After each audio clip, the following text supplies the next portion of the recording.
आदरणीय अध्यक्ष जी, नए संसद भवन का ये प्रथम और ऐतिहासिक सत्र है। मैं सभी माननीय सांसदों को और सभी देशवासियों को बहुत बहुत शुभकामनाएं देता हूं। आदरणीय अध्यक्ष जी, आज प्रथम दिवस के प्रथम सत्र में नए सदन में आपने मुझे बात रखने के लिए अवसर दिया है, इसलिए मैं आपका बहुत बहुत आभार व्यक्त करता हूं। इस नए संसद भवन में मैं आप सभी माननीय सांसदों का भी हृदय से स्वागत करता हूं। ये अवसर कई मायनों में अभूतपूर्व है। आजादी के अमृत काल का ये उषा काल है और भारत अनेक सिद्धियों के साथ नए संकल्प लेकर के नए भवन में अपना भविष्य तय करने के लिए आगे बढ़ रहा है। विज्ञान जगत में चंद्रयान 3 की गगनचुंबी सफलता हर देशवासी को गर्व से भर देती है।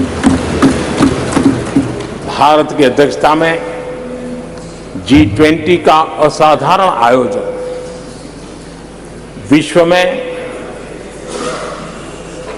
इच्छित प्रभाव, इस अर्थ में ये अद्वितीय उपलब्धियां हासिल करने वाला एक अवसर भारत के लिए बना। इसी आलोक में आज आधुनिक भारत और हमारे प्राचीन लोकतंत्र का प्रतीक नए संसद भवन का शुभारंभ हुआ है। सुखद संयोग है कि ये गणेश चतुर्थी का शुभ दिन है।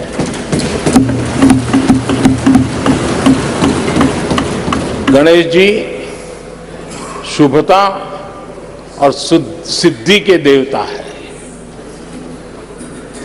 गणेश जी विवेक और ज्ञान के भी देवता है। इस पावन दिवस पर हमारा ये शुभारंभ संकल्प से सिद्धि की ओर एक नए विश्वास के साथ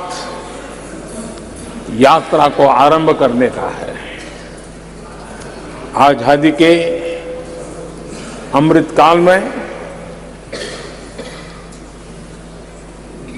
हम जब नए संकल्पों को लेकर के चल रहे हैं, तब अब जब गणेश चतुर्थी का पर्व आज है, तब लोकमान्य तिलक की याद आना बहुत स्वाभाविक है। आजादी के आंदोलन में लोकमान्य तिलक जी ने गणेश उत्सव को एक सार्वजनिक गणेश उत्सव के रूप में प्रस्तावित करके पूरे राष्ट्र में सुराज्य की आहलेख जगाने का माध्यम बनाया था। लोकमान्य तिलक जी ने गणेश पर्व से सुराज्य की संकल्पना को शक्ति दी।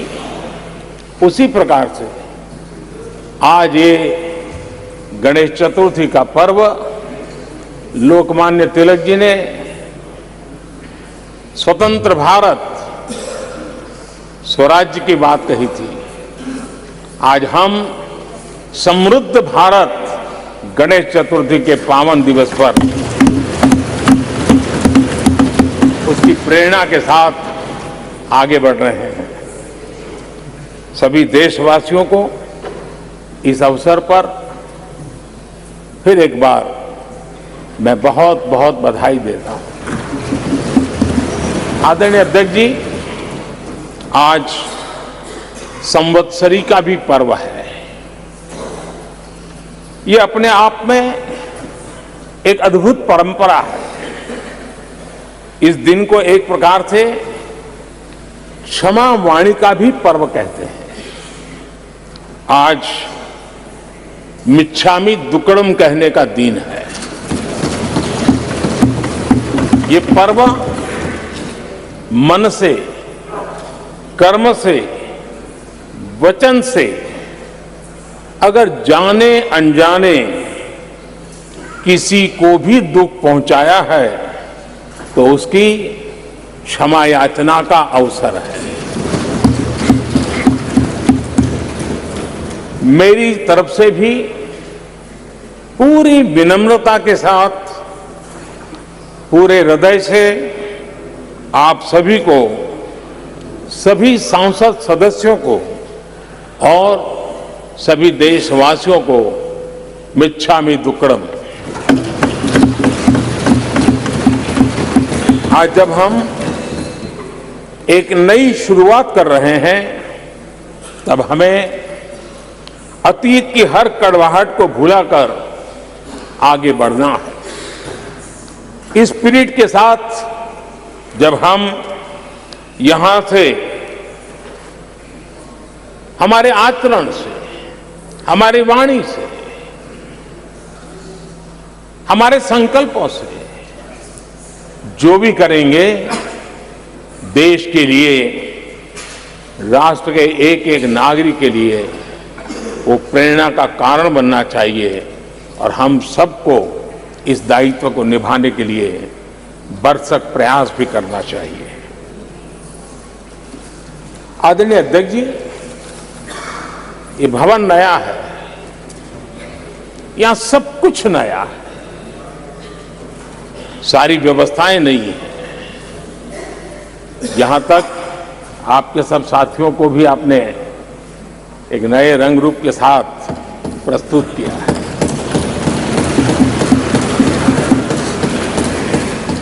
सब कुछ नया है, लेकिन यहां पर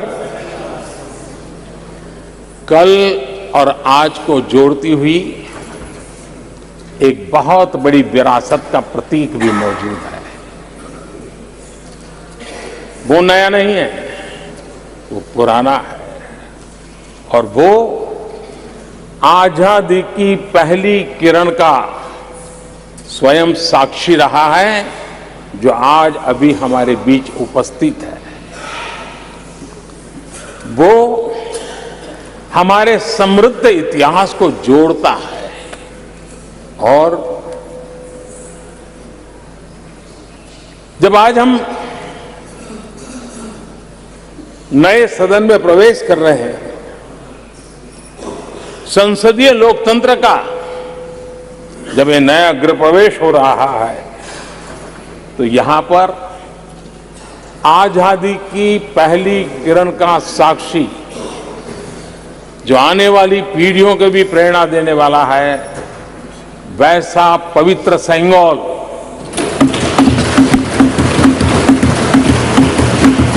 और ये वो सेंगोल है जिसको भारत के प्रथम प्रधानमंत्री पंडित नेहरू का स्पर्श हुआ था। ये पंडित नेहरू के हाथों में पूजा विधि कर करके आजादी के पर्व का प्रारंभ हुआ था और इसलिए एक बहुत महत्वपूर्ण अतीत को उसके साथ ये सेंगोल हमें जोड़ता है। तमिलनाडु की महान परंपरा का वो प्रतीक तो है ही, देश को जोड़ने का भी, देश की एकता का भी वो प्रतीक है। और हम सभी माननीय सांसदों को हमेशा जो पवित्र सेंगोल पंडित नेहरू के हाथ में शोभा देता था, वो आज हम सबकी प्रेरणा का कारण बन रहा है। इससे बड़ा गर्व क्या हो सकता है। आदरणीय अध्यक्ष जी, नए संसद भवन की भव्यता आधुनिक भारत के महिमा को भी मंडित करती है।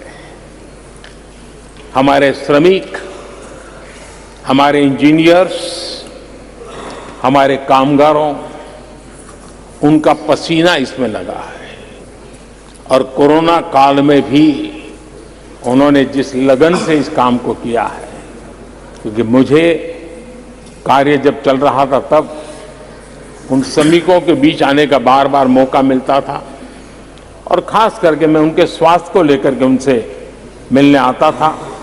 लेकिन ऐसे समय भी उन्होंने इस बहुत बड़े सपने को पूरा किया। आज मैं चाहूंगा कि हम सब हमारे उन श्रमिकों का, हमारे उन कामगारों का, हमारे इंजीनियर्स का हृदय से धन्यवाद करें, हृदय से, क्योंकि उनके द्वारा निर्मित भावी पीढ़ियों को प्रेरणा देने वाला है। और 30,000 से ज्यादा श्रमिक बंधुओं ने परिश्रम किया है, पसीना बहाया है इस भव्य व्यवस्था को खड़ी करने के लिए और कई पीढ़ियों के लिए ये बहुत बड़ा योगदान है। माननीय अध्यक्ष जी, मैं उन श्रमयोगियों का नमन तो करता ही, लेकिन एक नई परंपरा का प्रारंभ हो रहा है, इसका मुझे अत्यंत आनंद है।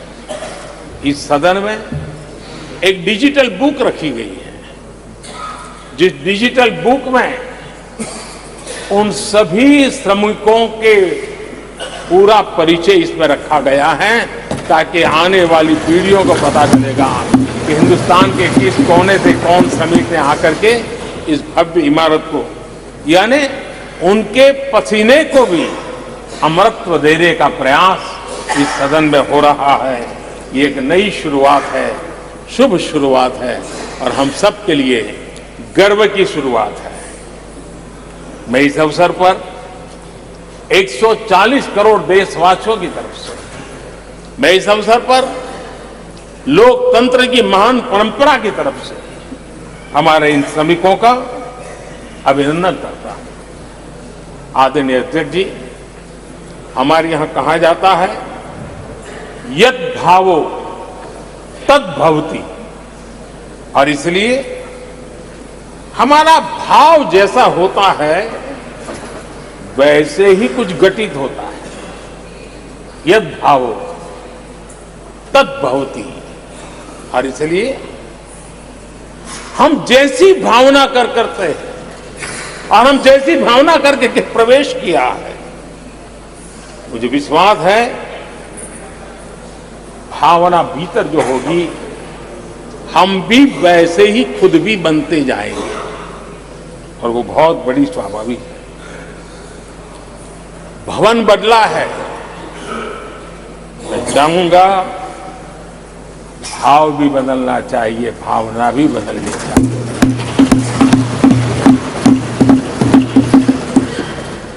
संसद राष्ट्र सेवा का सर्वोच्च स्थान है। ये संसद दलहित के लिए नहीं है। हमारा संविधान निर्माताओं ने इतनी पवित्र संस्था का निर्माण दलहित के लिए नहीं, सिर्फ और सिर्फ देश हित के लिए किया।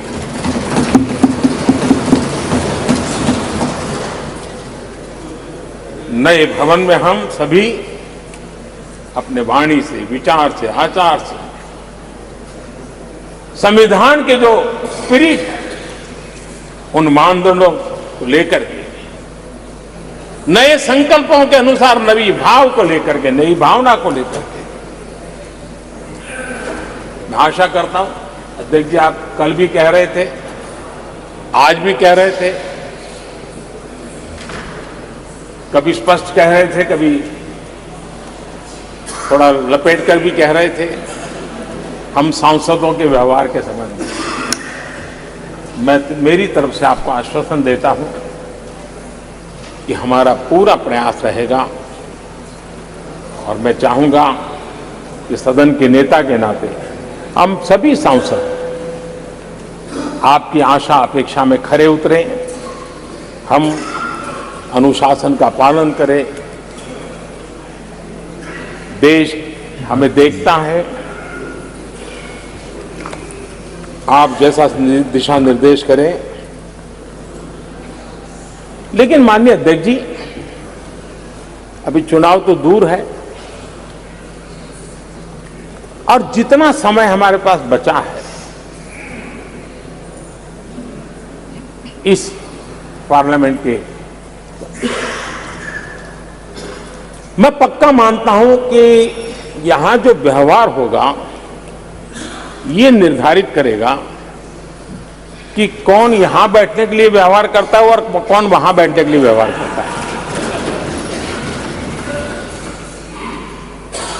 जो वहां ही बैठे रहना चाहता है उसका व्यवहार क्या होगा, और जो यहां आकर के भविष्य में बैठना चाहता है उसका व्यवहार क्या होगा, इसका फर्क बिल्कुल आने वाले महीनों में देश देखेगा और उनके बर्ताव से पता चलेगा। ये मुझे पूरा विश्वास है। आदरणीय अध्यक्ष जी, हमारे यहां वेदों में कहा गया है, सम्यच्च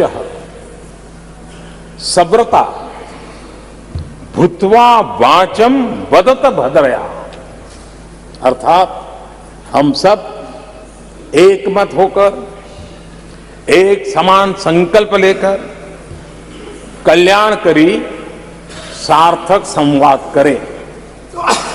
यहां हमारे विचार अलग हो सकते हैं, विमर्श अलग हो सकते हैं, लेकिन हमारे संकल्प एकजुट ही होते हैं, एकजुट ही रहते हैं और इसलिए हमें उसकी एकजुटता के लिए भी भरपूर प्रयास करता रहना चाहिए। आदरणीय अध्यक्ष जी, हमारी संसद ने राष्ट्रहित के तमाम बड़े अवसरों पर ही इसी भावना से काम किया है। न कोई इधर का है न उधर का है, सब कोई राष्ट्र के लिए करते रहे। मुझे आशा है कि इस नई शुरुआत के साथ इस संवादीय के वातावरण में और इस संसद के पूरे डिबेट में हम उस भावना को जितनी ज्यादा मजबूत करेंगे, हमारी आने वाली पीढ़ियों को अवश्य हम प्रेरणा देंगे। संसदीय परंपराओं की जो लक्ष्मण रेखा है, उन लक्ष्मण रेखा का पालन हम सबको करना चाहिए और वो स्पीकर महोदय की अपेक्षा को हमें जरूर पूरा करने की कोशिश करनी चाहिए। आदरणीय अध्यक्ष जी, लोकतंत्र में राजनीति, नीति और शक्ति का इस्तेमाल ये समाज में प्रभावी बदलाव का एक बहुत बड़ा माध्यम होता है और इसलिए स्पेस हो या स्पोर्ट्स हो, स्टार्टअप्स हो या सेल्फ हेल्प ग्रुप हो, हर क्षेत्र में दुनिया भारतीय महिलाओं की ताकत देख रही है। G20 की अध्यक्षता, विमेन लेड डेवलपमेंट की चर्चा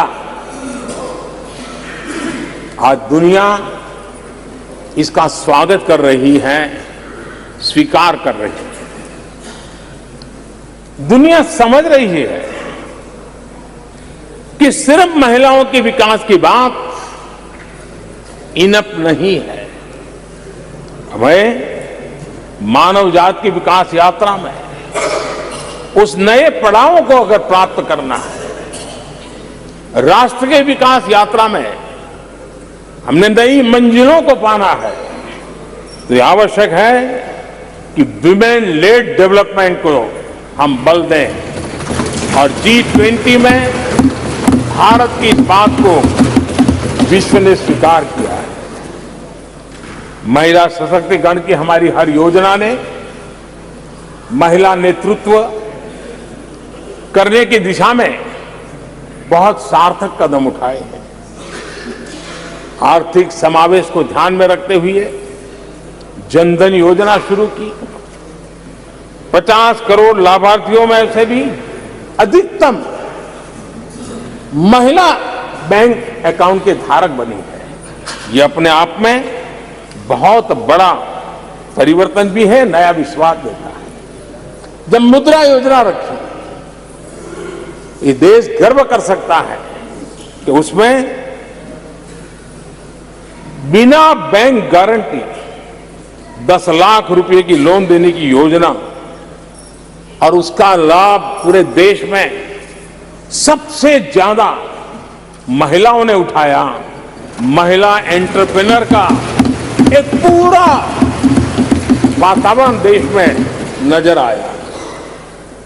पीएम आवास योजना, पक्के घर, ये भी उसकी रजिस्ट्री ज्यादातर महिलाओं के नाम हुई, महिलाओं का मालिकाना हक बना। आदरणीय अध्यक्ष जी, हर देश की विकास यात्रा में ऐसे माइलस्टोन आते हैं जब वो गर्व से कहता है कि आज के दिन हम सब ने नया इतिहास रचा है। ऐसे कुल पल जीवन में प्राप्त होते हैं। और आदरणीय अध्यक्ष जी, नए सदन के प्रथम सत्र के प्रथम भाषण में मैं बड़े विश्वास और गर्व से कह रहा हूं कि आज की ये पल, आज का ये दिवस, संवत्सरी हो, गणेश चतुर्थी हो, उससे भी आशीर्वाद प्राप्त करते हुए इतिहास में नाम दर्ज करने वाला समय है।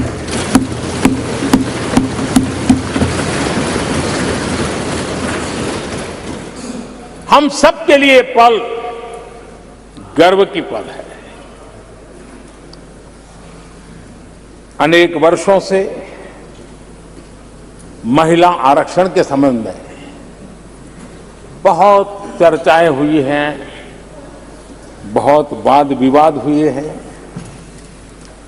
महिला आरक्षण को लेकर संसद में पहले भी कुछ प्रयास हुए हैं। 1996 में इससे जुड़ा बिल पहली बार पेश हुआ था। अटल जी के कार्यकाल में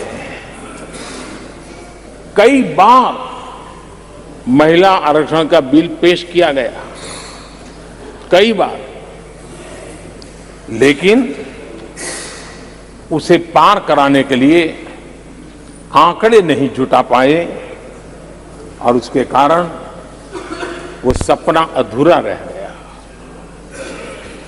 महिलाओं को अधिकार देने का, महिलाओं की शक्ति का उपयोग करने का वो काम, शायद ईश्वर ने ऐसे कई पवित्र काम के लिए मुझे चुना है।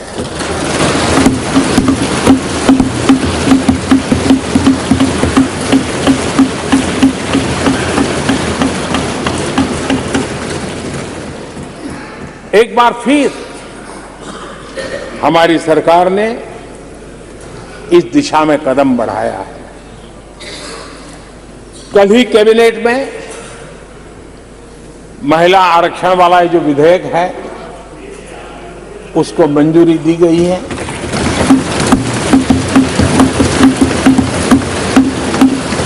आज 19 सितंबर की ये तारीख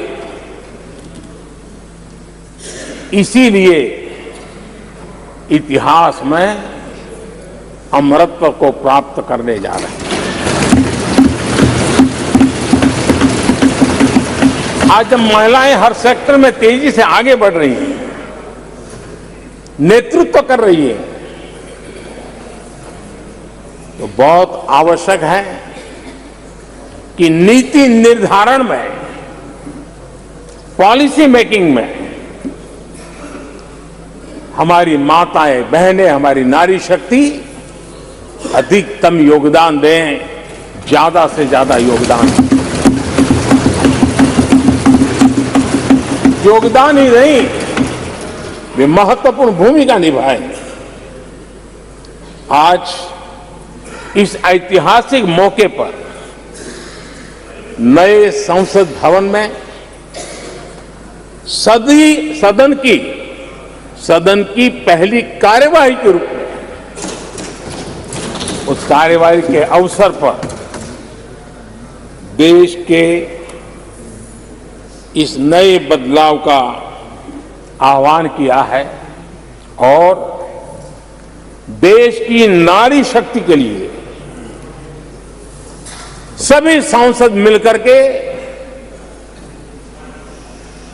नए प्रवेश द्वार खोल दें, इसका आरंभ हम इस महत्वपूर्ण निर्णय से करने जा रहे हैं। विमेन लेड डेवलपमेंट के अपने संकल्प को आगे बढ़ाते हुए हमारी सरकार आज एक प्रमुख संविधान संशोधन विधेयक प्रस्तुत कर रही है। इस विधेयक का लक्ष्य लोकसभा और विधानसभाओं में महिलाओं की भागीदारी का विस्तार करने का है। नारी शक्ति बंधन अधिनियम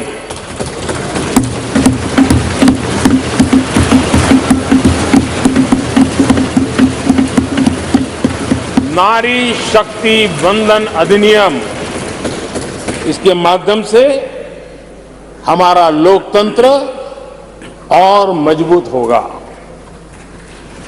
मैं देश की माताओं, बहनों, बेटियों को नारी शक्ति बंधन अधिनियम के लिए बहुत बहुत बधाई दूंगा।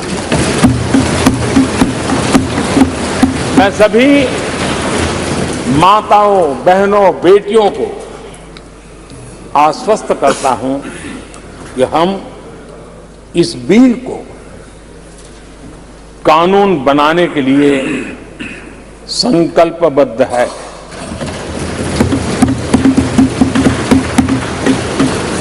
मैं इस सदन में सभी साथियों से आग्रहपूर्वक निवेदन करता हूं, आग्रह भी करता हूं, और जब एक पावन शुरुआत हो रही है, पावक विचार हमारे सामने आया है, तो सर्वसम्मति से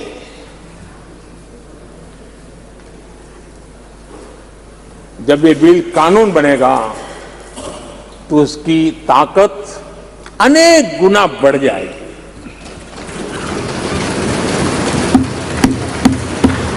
और इसलिए मैं सभी माननीय सांसदों से, दोनों सदन के सभी माननीय सांसदों से इसे सर्वसम्मति से पारित करने के लिए प्रार्थना करते हुए आपका आभार व्यक्त करता हूं कि इस नए सदन के प्रथम सत्र में मुझे आपने मेरी भावनाओं को व्यक्त करने का अवसर दिया। बहुत बहुत धन्यवाद।